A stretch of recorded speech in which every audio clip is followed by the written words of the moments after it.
清の時代の貴婦人の髪型はどのようなものだったのでしょうか。王朝ごとに異なるヘアスタイルは、その時代の異なる美意識の追求です。しかし、清の時代の貴族の女性は、どのような髪型をしていたのだろうか。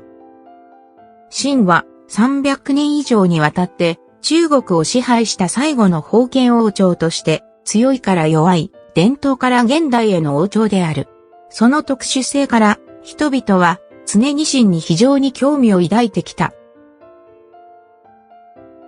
このような好奇心の下で清の宮廷劇がたくさん作られた。しかし、それらのドラマは当時の事実を忠実に再現しているのだろうか。今日は清の貴族女性ヘアスタイルの変遷を語ろう。実は満州国初期の貴人の髪型は編み込んだヘアを頭に揃えてと宝刀の2種類しかなかったのです。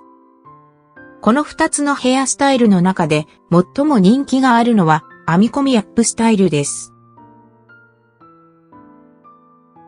清の時代、支配者は満州民族、つまり入国するまで東北地方に住んでいた女真族であり、生活のために狩猟をしなければならなかった。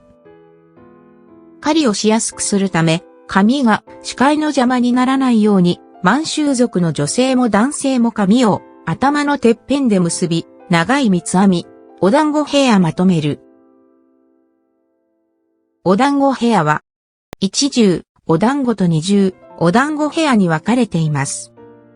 既婚女性は一重、お団子ヘアをまとめ、未婚の女性が通常二重、お団子ヘアまとめる。このヘアスタイルはシンプルできちんとしていて、長距離の汽車に便利です。また、荒野のキャンプでは枕として寝ることも可能です。当時は身分や貧富の差に関係なく、ヘアスタイルは比較的に通っていた。重視したのは機能性です。その後、時代が下るとともに統治者が塗る鉢に変え、礼儀作法や簡易が取り入れられ始めた。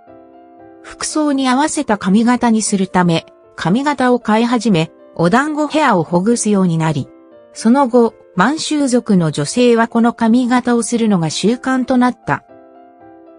彼女たちは、リャンバトのようなヘアスタイルにしていた。上の絵を参照してください。一方で、清の初期の皇太后や皇后の中にも、質素倹約を求める声に応えようと、質素な生活をする人が何人もいた。彼女らは、リャンバトのヘアスタイルをするときに、鼻だけで飾る宝石を使わなかったという。リャンバトは、その時代で長い間流行していた。乾隆の時代まで、光顕順皇后も鼻だけを使っていた。金銀のアクセサリーを使わなかった。リャンバトの特徴は地毛をお使いですから、重い金や銀のアクセサリーを装着することができないことである。実用的な観点から生まれたリャンバトという髪型は、後にツバメの尾のスタイルに進化しましたが、ただヘアスタイル全体が本物の髪でできていることです。全体的に小さく扁平に見えます。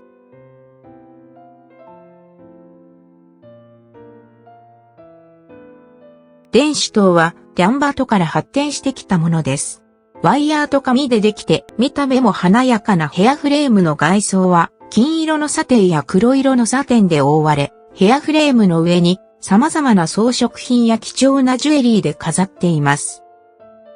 フレームをくり抜き、ちりとりを逆さにしたような形をしていることから、電子刀と名付けられた。満州族の女性が厳粛な場合で持つヘアスタイルです。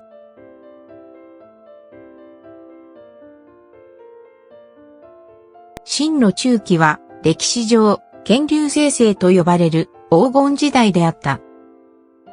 この間、すべての領域で大きな進展がありました。ジュエリー製作も例外ではなかった。様々な貴重な素材を使ったヘアピン、リボン、タッセル、ヘッドドレスなどが次々と作られ、その精巧な細工と斬新さが満州女性の美への欲求を大いに刺激したのである。しかし、これらの金、銀、ビーズ、エメラルド、宝石などの貴重な素材を頭に乗せると、かなりの重量となり、耳の付け根近くまで低く垂れ下がったリャンバトには多く欠如が残る。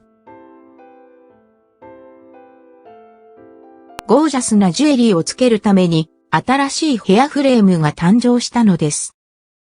髪が棒に巻いた時に髪の毛の量が足りないことがよくあり、埋めるには多くのカツラがいります。髪を扁平にして頭の後ろに垂れたツバメの尾の長髪が一時頭と呼ばれた。したがって、このヘアスタイルが人気になって、カツラの需要も増えていました。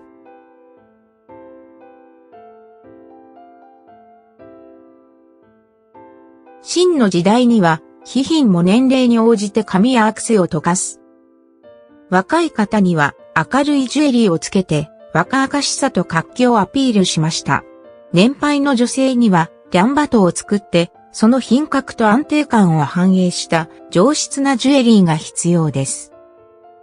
王室の女性たちは、リャンバトを溶かし、高価な宝飾品をヘアにつけ、足に履いていたファベンディシェ、上半身は直立し、胸を張り、お腹に力を入れ、リズムよく頭や首が左右や前後に揺れないようにすることです。封建社会の女性の行動規範として最高のイメージ。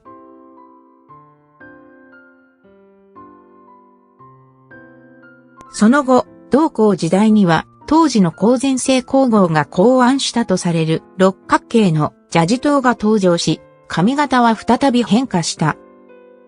このヘアスタイルでは、よりジュエリーをしっかりとつけることができるため、このように髪型を変える人が多く、特に貴族の女性が重要な場合でドレスアップした際、見栄えだけでなく、ヘアスタイルを保つためにも、ジャジ頭が広まっていったのです。その後、カツラは人気になって、そして本物の髪を使わないヘアスタイル、だらしを作り出された。これは、清の末期に西太后が考案したものだが、清の初期から中期にかけての宮廷劇でよく見られる。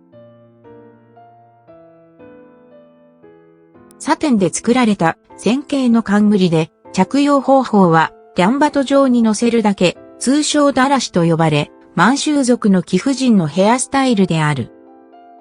頭に高い飾りをつけ、履き慣れたファベンディシェを履いた貴婦人は、ひときわ細長い体型で、歩き方も安定し、凛々しさが増します。清の末期には、裕福な家庭の女がこの髪型をすることが多かったが、作り剤に時間や手間がかかり、普通の生活にも不便であったため、民間では結婚式などの厳粛な場合や、若い娘や嫁が新年を迎える時以外には、滅多に見られない。以上、清時代の貴族女性のヘアスタイル変化を少し紹介いたしました。いかがでしょうか？中国のドラマで見てきた形と大きな違いはあるのでしょうか？